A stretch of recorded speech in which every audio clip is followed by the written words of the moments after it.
Salut à tous et c'est parti pour ce premier chapitre sur maîtriser la slave. Donc on avait vu dans l'introduction qu'on allait voir plein de variantes et le premier chapitre est sur la slave d'échange, donc la slave qui sera un peu commune à toutes les slaves. Et donc on va voir ça tout de suite. Donc c'est avec les noirs, D4, D5, C4, C6. Donc je l'avais dit dans l'introduction, c'est la slave, hein, on vient défendre en gardant le fou ouvert. Et ici les blancs peuvent du coup jouer la slave d'échange, une variante secondaire mais qui est qui est quand même beaucoup utilisée autant chez les maîtres que chez les amateurs, c'est-à-dire prise. Donc les blancs rompent directement la tension avec l'idée de venir en fait ouvrir la colonne C et essayer de profiter de leur tempo de plus vu qu'ils ont les blancs. Donc c'est la position de départ qu'on a après ça. Donc là on va commencer par voir le coup le plus simple, hein, c'est-à-dire cavalier C3. Et on va voir que ça en réalité, les autres coups sont étant réellement pas incroyables, hein. Par exemple cavalier F3 ne nous pose aucun problème, E3 bloque le fou, globalement cavalier C3 est le seul coup qui est vraiment logique. Donc cavalier C3. Donc le but c'est de préparer E4, probablement. Parce que maintenant c'est défendu par le cavalier. Donc on va jouer cavalier F6 pour bloquer la poussée E4 et se développer. Et ici déjà, j'ai envie de voir une petite ligne qui est assez intéressante et qui est assez importante à voir selon moi, même si elle n'est pas très dangereuse, c'est la ligne fou G5 que vous allez probablement voir parfois. Des fois des gens incluent cavalier F3 avant, mais c'est moins précis, hein. Donc du coup voilà, c'est pour ça que je ne verrai pas cette variante avec cavalier F3 puis fou G5. On verra que celle. Donc fou G5 ici, c'est important de se rendre compte qu'en fait les pièces blanches sont pas très bien placées et en fait cette diagonale est affaiblie. Donc ici on va jouer cavalier E4. Meilleur coup pour venir attaquer le fou et attaquer le cavalier. Ici les blancs vont prendre, mais d'autres coups sont possibles, par exemple fou F4, qui n'est pas vraiment précis à cause de simplement cavalier C6, E3 et dame B6 qui vient contre-attaquer sur le pion B2. Donc dame B3 forcé, prise prise et E6 et on a juste une position parfaitement logique. Le fou est bloqué, hein, mais on joue rapidement fou B4, fou D7, petit roc, etc., etc. En fait, on a juste énormément d'activités, il n'y a aucun souci. Donc ça c'est pas possible. Et si jamais il joue fou H4, c'est encore moins précis à cause d'un coup comme dame A5, dame B3 et E6 qui donne juste beaucoup d'activité. Le fou en H4 ne fait absolument rien, il ne peut pas vraiment revenir en arrière à cause du cavalier qui contrôle tout. La dame bloque le cavalier. Après on jouera un coup comme par exemple cavalier D7, tour C6 peut-être, non pas fou D7, cavalier D7 peut-être, cavalier C6, un coup comme fou D6 petit roc, etc., etc. Peu importe, hein, mais on va se développer et on saura très bien. Donc cavalier prend E4 est forcé pour venir simplement échanger les pièces, échanger le fort cavalier, voilà, échanger le fort cavalier contre le cavalier qui est un peu moins fort des blancs. Donc ici, on va tranquillement continuer avec D prend E4, logique, on récupère notre matériel, et ici les blancs ont plusieurs choix, mais il faut déjà se rendre compte que tenter de continuer le développement avec E3 perd sur le champ à cause de dame A5, qui vient simplement faire une fourchette et gagner le fou. Un coup comme dame D2 n'est pas non plus extrêmement fort à cause de F6, suivi peut-être simplement du cavalier C6, où du coup on a un bon contrôle des cases, les pièces sont attaquées, on est juste très bien. Fou D2, dame prend D4, donc c'est pas possible non plus. Donc c'est logique que les blancs essaient de jouer A3, avec l'idée que sur dame A5, il y a simplement fou D2.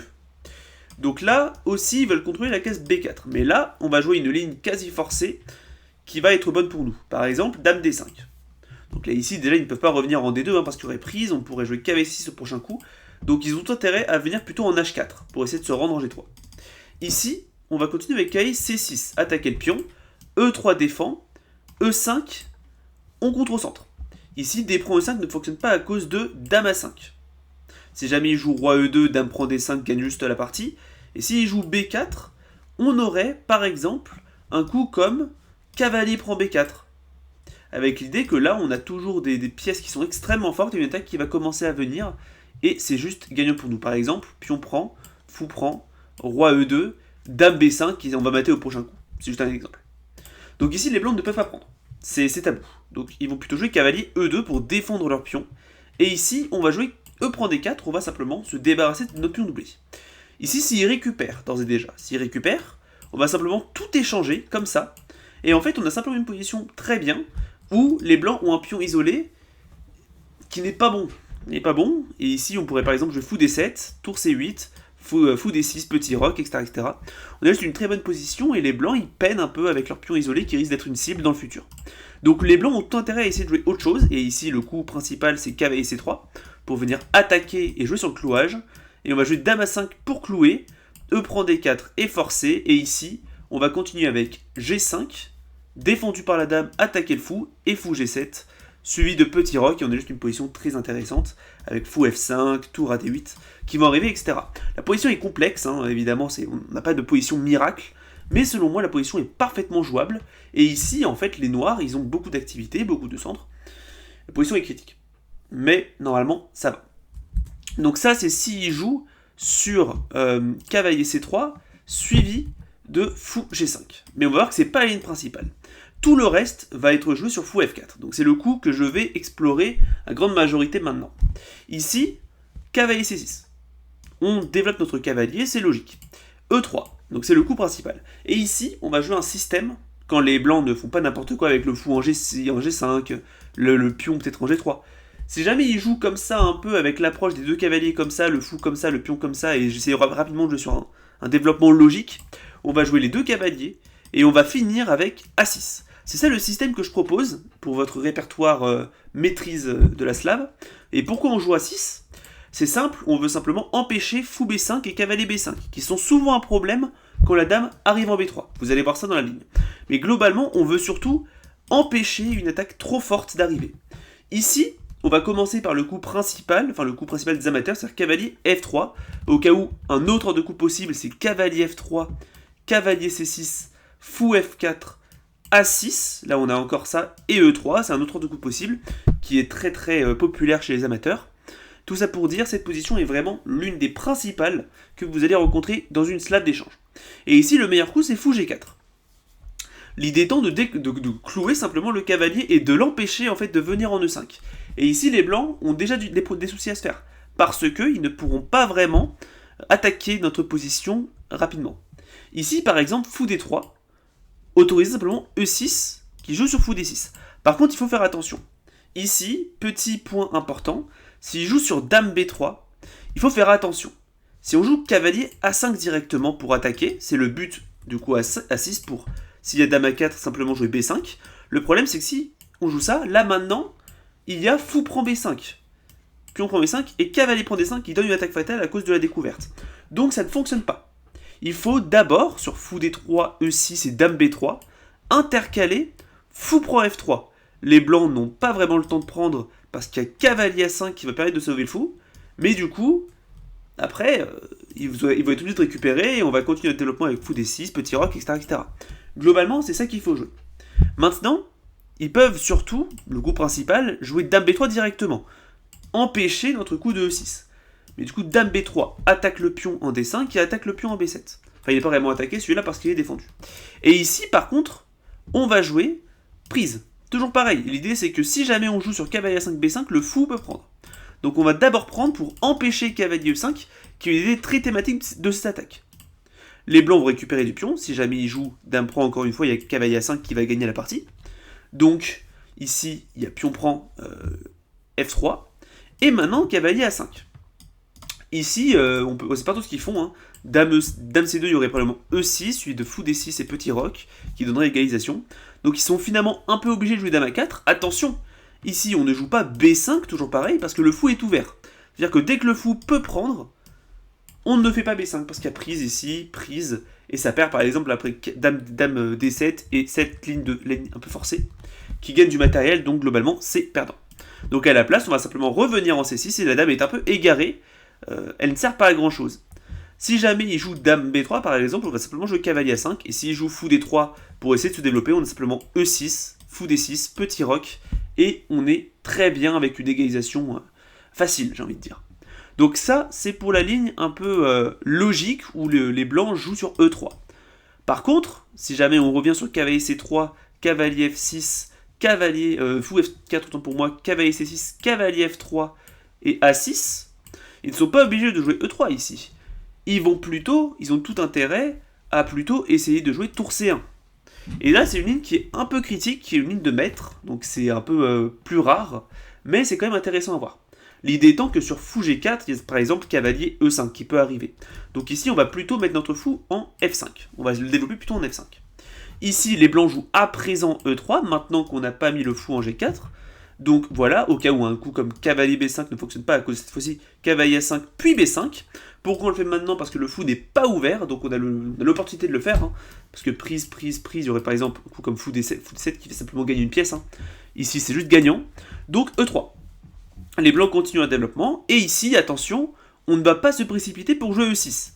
Parce que là, dame B3, et là, encore une fois, le fou est ouvert, donc on a un peu de mal à jouer sur cavalier A5, B5. Donc on va commencer par tour C8 pour autoriser le cavalier A5, B5. Et vous allez comprendre pourquoi.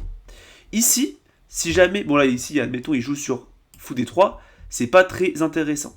Parce qu'il y a prise, E6, et on est juste très bien. Donc, fou E2. Logique, il prépare le roc. On va jouer E6.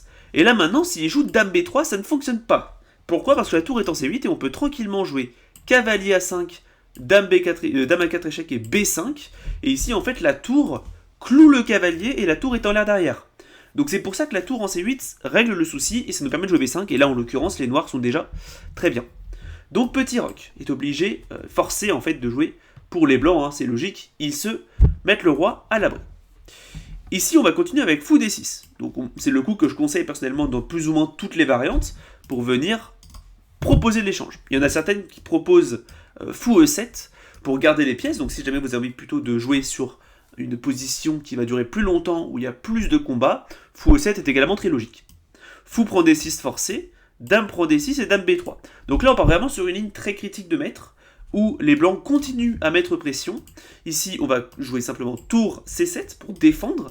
Ici, notez aussi que le coup A6 empêche une fourchette, cavalier A4. Les blancs se dirigent vers la case C5, petit roc, cavalier C5 attaque le pion, dame E7 défend, et tour C3 avec l'idée de doubler les tours. Donc on est vraiment sur une ligne très très critique, où il y a genre des centaines de parties chez les maîtres, il n'y en a quasiment aucune chez les amateurs, donc si jamais vous avez ce genre de partie, vous pouvez limite signaler la personne pour triche. Le faites pas, hein, c'est juste une ligne logique. Mais du coup, voilà, le but c'est de vraiment mettre pression à fond sur notre aile dame. Hein. Vous voyez que toutes les pièces blanches sont ouvertes. Et on va essayer de continuer. Ici, je propose le coup fou G4, le coup principal des maîtres, pour venir proposer un échange encore une fois. Le cavalier veut venir en E5 une fois que la tour sera ici et jouer sur le clouage. Donc ici, on fait ça. Tour FC1, double la tour. Cavalier E4 attaque la tour. Ici, attention, le cavalier prend E4 ne fonctionne pas à cause de D prend E4 et le clouage qui fait mal. Donc du coup, les blancs sont obligés de revenir en C2. Et ici, cavalier prend C5, tour prend C5 et F5. Et je propose d'arrêter la ligne ici, parce que j'ai vu des cours où ils vont genre 20 coups plus loin, ça ne sert à rien selon moi. Ici, les blancs et les noirs ont une position relativement équilibrée. L'ordinateur dit que c'est léger avantage blanc, mais selon moi, ce n'est pas le cas. Hein. Ici, on a un très bon contrôle central. On pourra peut-être jouer F4 pour venir fragiliser la structure. Le fou contrôle encore une fois l'influence des pièces blanches. Et ok, les blancs, ils ont la colonne, mais en fait, c'est plus ou moins tout. Le fou pourra pire revenir. Globalement, après, on pourra aussi jouer tour FC8. Je pense que les noirs et les blancs ont tous les deux plein de perspectives. La partie est très intéressante à partir de là, mais pour moi, ce n'est pas fatal. Les blancs ont une bonne position, mais c'est pas gagnant. Hein. Et du coup, c'est la ligne que je conseille. C'est une ligne critique, encore une fois. Faire gaffe à celle-là, mais globalement, comme je l'ai dit, c'est très rare chez un niveau amateur. Ensuite, donc, j'ai décidé de vous montrer aussi un ordre de coup un peu différent, c'est-à-dire qu'ici, au lieu de prendre, les blancs peuvent aussi jouer cavalier C3, donc c'est la ligne principale, hein. Et ici, je propose cavalier F6, vous l'avez vu dans l'introduction, et là, maintenant, les blancs peuvent prendre. On va récupérer, et on tombe encore une fois dans cette position classique de la slave d'échange, c'est juste pour vous montrer que vous ne soyez pas complètement paumé. Fou F4, cavalier F6, E3, A6, on a encore une fois notre système, et là, attention, ils peuvent jouer cavalier F3, on l'a déjà vu, mais ils peuvent aussi jouer fou D3. Une ligne beaucoup jouée, mais qui n'est en réalité pas très dangereuse. Parce qu'ici, on a le seul coup, ici, il faut jouer fou G4. Tac. Le but étant d'attaquer la dame et défendu par le cavalier. Et on peut penser que c'est un peu bête, parce que les blancs ont F3, mais ici, on aurait simplement fou H5, E6, fou D6, fou G6, petit roc, et on a simplement une position parfaitement égale. Notez que le cavalier ici, en E2, ne fait absolument rien. Coup comme dame B3, ne fonctionne toujours pas à cause de cavalier A5, cavalier C6 avec une nulle forcée, on a l'habitude. Donc les blancs devraient plutôt jouer cavalier GE2 directement pour venir se déclouer et empêcher de transposer du coup dans cavalier F3. Le souci étant que le cavalier ne peut pas se rendre en E5 maintenant, en tout cas pas facilement. Donc il n'y a souvent pas les attaques thématiques avec cavalier E5 Et on a juste réussi à un peu tuer l'agressivité des blancs finalement. On joue E6 pour continuer le développement, petit roc, fou D6. Au cas où, fou prend, dame prend est juste égal, on a petit roc qui va arriver, c'est juste complètement égal. F3. Les blancs à la place nous attaquent maintenant. Et la différence c'est qu'ils ont déjà roqué. Ici, fou H5, on se remet en arrière, tour C1, fou G6, on propose l'échange, cavalier A4, fou prend D3, dame prend D3, petit roc, cavalier C5, donc un peu le même système. Hein. Les blancs veulent prendre le contrôle de la case C5 qui est un peu affaiblie par notre poussée A5. Mais globalement ici, je considère qu'on a une position qui est parfaitement logique. Après, fou prend. Ici, attention, cavalier prend ne fonctionne pas à cause de dame C7. Hein. On va récupérer le cavalier. Donc cavalier prend F4 et dame E7 pour l'instant. Pour moi, c'est une position qui est parfaitement logique. On va rapidement ensuite jouer tour FC8. Peut-être un coup comme cavalier E8, cavalier D6 pour défendre le pion.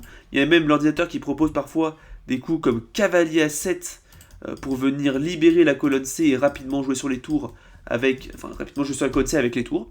Et pour moi, la position est juste égale. Plein de perspectives d'attaque. C'est juste très bien pour nous.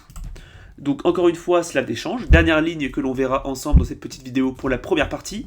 Cavalier C3, cavalier F6, fou F4, cavalier C6, E3, A6, fou E2. Donc une ligne un peu plus rare, qui me semblait quand même intéressante, parce qu'ils empêchent fou G4. Dans ce cas-là, on vient en F5, on a l'habitude. Et maintenant, cavalier F3. G4 a été essayé, mais pour moi, ça ne mène à des positions qui ne sont pas incroyables. Hein. Après, fou E4, puis on revient... H6, E6, etc. Pour moi, c'est pas très intéressant. Les blancs ont de l'attaque, mais globalement, en fait, ils sont en train d'affaiblir énormément leur roi. Pour moi, c'est pas intéressant. Cavalier F3 semble vraiment mieux pour, en fait, profiter du fait qu'on a déjà développé le fou en F5 pour pas se faire clouer. Mais le fou est en E2, donc il est un peu moins actif. Cavalier H5, on attaque le fou vient en E5. S'il vient en G5, on a simplement une ligne comme ça, hein, qui peut très très vite arriver. Ici... Oula, attendez, je me suis trompé. Oui, voilà. Ici, s'il joue ça, il y a simplement prise. Donc ici, cavalier E5, prise.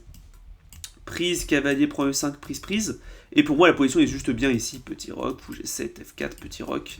Et on a juste une très bonne position. Hein. Ici, par exemple, prise et dame B6. On va attaquer de partout et c'est juste bien. Donc, fou E5. Les blancs mettent le fou plutôt sur une case, mais il ne faut pas attaquer par le pion H6. F6 pourrait nous affaiblir et surtout prendre les cases du cavalier, donc on n'aime pas. À la place, E6. On vient se développer, petit roc et fou E7, et pour moi, ici, la position est juste parfaitement logique. Il y a petit roc, cavalier F6, tour C8 qui vont arriver. Les blancs ont vraisemblablement un peu d'initiative, mais c'est plus ou moins tout en fait. Hein. Globalement, on va avoir quand même une très bonne position. Faut juste faire gaffe des fois au coup H3. Les blancs peuvent jouer H3 puis G4, essayer de faire une fourchette. Mais du coup, si on est vigilant à ça, on n'aurait aucun problème. Donc ça, c'est pour la slave d'échange. Au cas où, hein, je répète que je n'ai pas vu du coup des lignes comme cavalier F3, mais globalement ici, vous continuez votre système. Hein, et en fait, vous allez continuer, et les blancs vont plus ou moins être obligés au bout d'un moment de jouer sur cavalier F3 et fou F4.